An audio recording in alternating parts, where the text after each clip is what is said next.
Hi, everyone. I'm Christine Tulley, President and Executive Writing Coach at Defend, Publish, and Lead, and welcome to episode 211, Make a Semester Blueprint.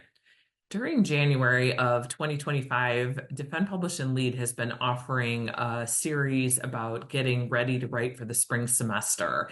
And one of the things we talked about in the last session was making a semester blueprint where you figure out what it is that you want to do over the spring semester and really take advantage of the type of energy that might be happening around the new year, but also the fact that this semester is not the same thing as the last semester. So for many of us, even though we might teach some of the same courses, maybe the times are different, maybe your obligations are different. One of the things that we talked about in our session last week was the idea that, for example, if you're a parent, you have school-age kids, they're in different activities. Maybe, in the fall, you're gone 4 nights a week, but in the spring, maybe you're only gone twice or something like that. There's also things like graduate seminars at night. If you're somebody that teaches, a face-to-face graduate seminar that only meets once a week, maybe last semester it was on Wednesday, but now it's on Monday, and that changes your schedule. So from semester to semester or quarter to quarter, a lot of times our academic lives are not the same. So maybe we think, oh, well, we'll just keep the same writing practices that we have or the same types of things. But when some of the other pieces move around or obligations move around, that changes what's happening. And so I'm a big proponent of working with just a semester at a time or a quarter at a time to really look at what's possible in this particular quarter, what's possible in this particular semester. And so one of the things that I offered that group, which anybody that's listening to the podcast, I'm offering this to you as well, is that we have a template about making a semester blueprint. I'm going to share on the screen what mine looks like and talk through it. So if you're audio only, you don't need to look at it. But one of the things that you can do is you can go to our show notes and get this template and do it yourself.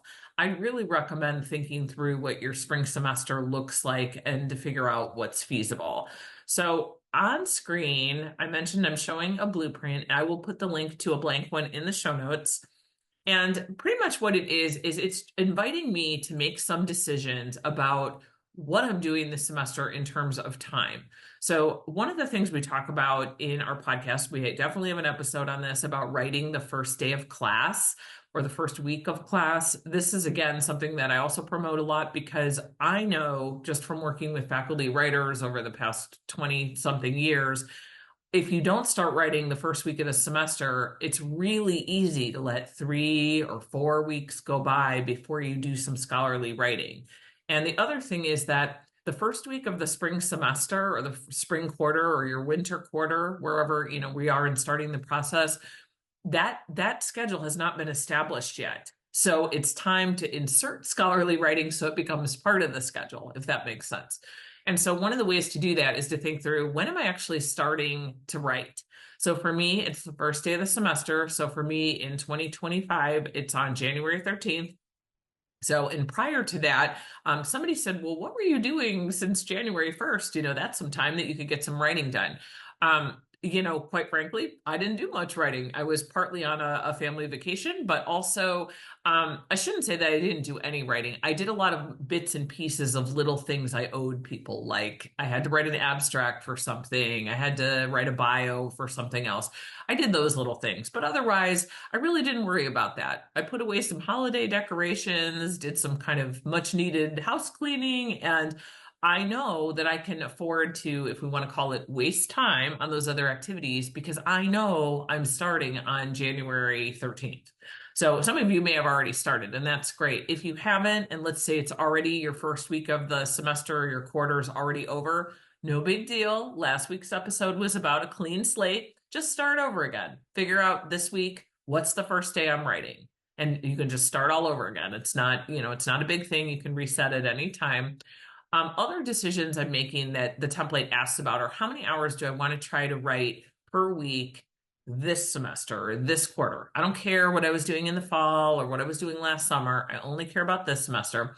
And so for me, it's going to be a split decision or not a split decision, maybe a split practice, because I have a couple of deadlines before February 15th where I need to do a little bit more on writing, but I also have a little bit more time to spare to do writing because of the way my teaching worked out this semester. So my hours that I'm working on, I'm going to try to write 9 to 12 hours a week. I always talk about doing a range. So 9 would be the minimum. I won't let myself do any less than 9. So, or any fewer hours than 9. So what I have to think about is how much I want to lean in. So I can do as many as 12.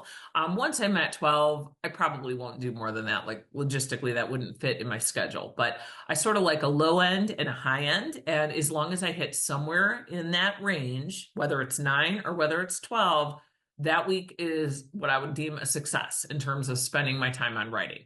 Yes, there are weeks where I don't even hit the minimum because I always get questions about that.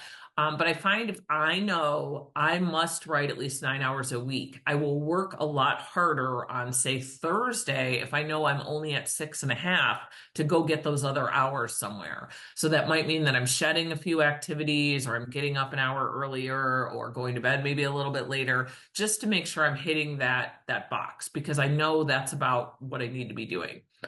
For some of you that are doing, say, dissertations or something like that, your number may be much higher.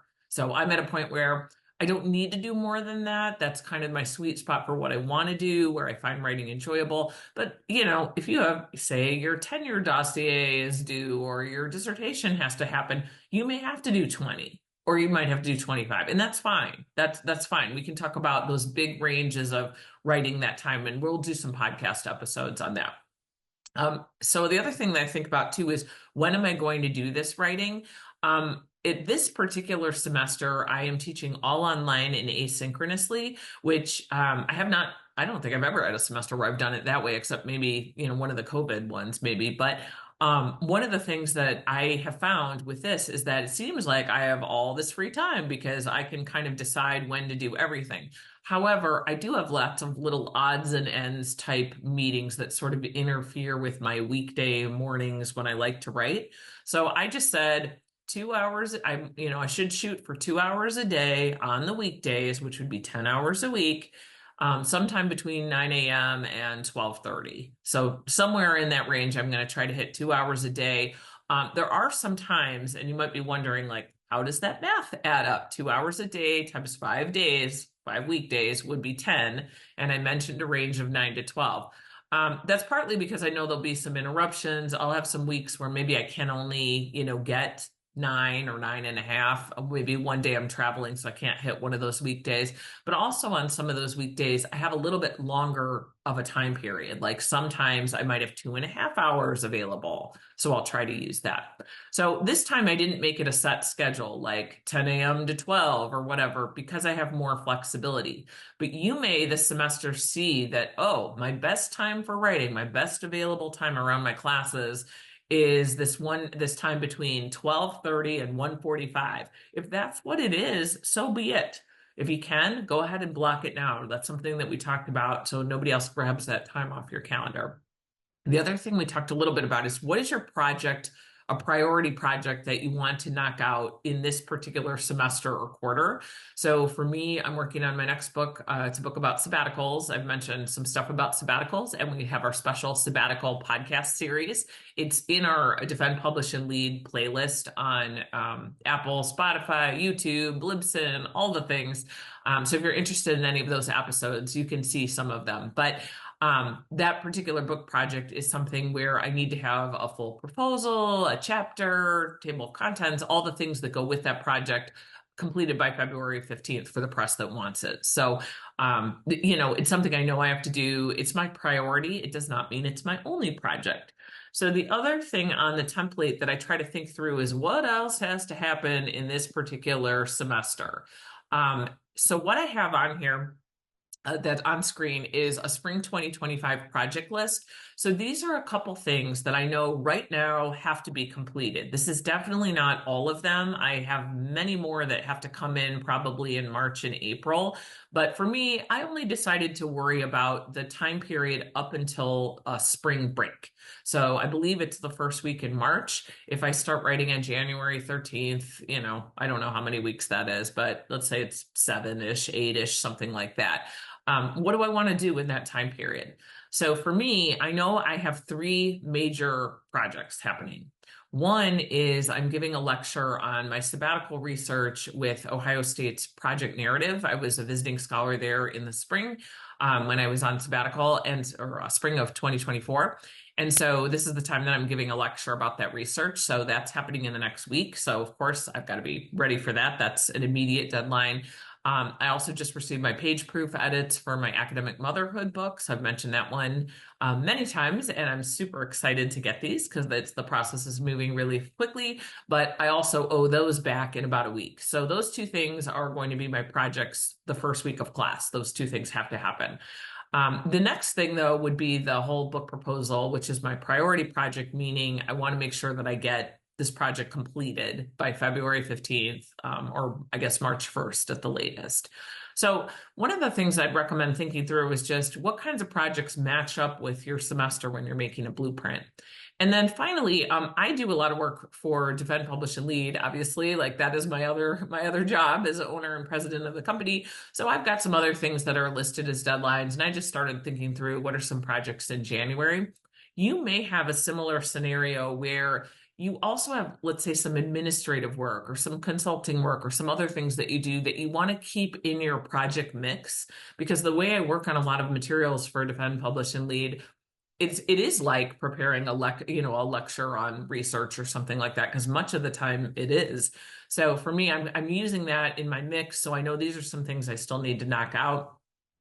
You may have seen in previous episodes, I make some of these notes on Penzu. For me, this project management template information is also a page in my Penzu notebook.